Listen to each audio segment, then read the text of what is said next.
Je m'appelle Sophie Lavaux, je suis himalayiste conférencière et j'ai la particularité d'avoir réussi le Grand Chelem himalayen, c'est-à-dire de gravir les 14 sommets de plus de 8000 mètres et devenir ainsi la première Suissesse à réussir ce grand défi. J'avais envie effectivement de continuer cette année et repartir en Himalaya. Et 2025 correspond au 75e anniversaire de la première ascension d'un 8000, qui est donc l'Annapurna 1 dans la chaîne de l'Himalaya, qui a été gravie donc en 1950. J'avais envie d'honorer cet anniversaire, non pas en répétant ce qui a été fait, mais en allant explorer les autres sommets de la chaîne des Annapurna, avec comme premier objectif l'Annapurna 4. Cette expédition à l'Annapurna 4, on l'a démarrée par un grand trekking, déjà qui sert d'acclimatation pour adapter le corps à la haute altitude, avec un col à plus de 5300 mètres, etc. Et on est monté donc au camp de base qui se situe à 4800 mètres, exactement à l'altitude du Mont Blanc. Et là, on a effectivement découvert que les conditions cette année étaient compliquées.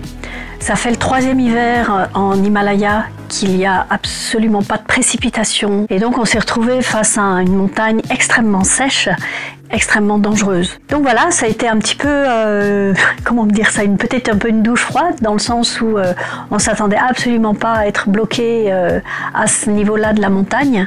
Mais voilà, on s'est fait rattraper par les conditions météo. On est vraiment un peu quand même dans une configuration de learning by doing. C'est très difficile de savoir quelles conditions on va avoir sur la montagne, donc il faut vraiment y aller. L'Annapurna 4 a déjà été gravie, ce qui veut dire que l'itinéraire est connu. En revanche, si l'itinéraire classique ne passe pas, il y a encore l'opportunité d'explorer la montagne pour voir s'il y a un autre endroit. Alors il y avait un autre passage qui était assez naturel et assez évident, mais ce passage impliquait de passer sous une énorme barre de sérac.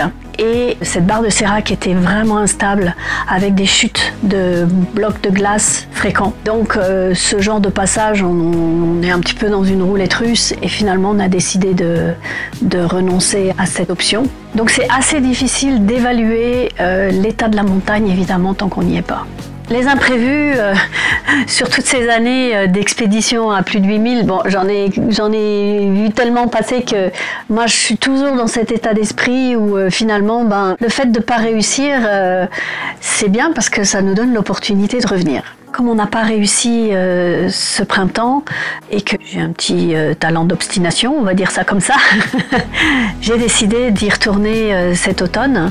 Donc je suis en train de remonter une équipe et on va repartir sur les pentes de l'Annapurna 4 au mois d'octobre.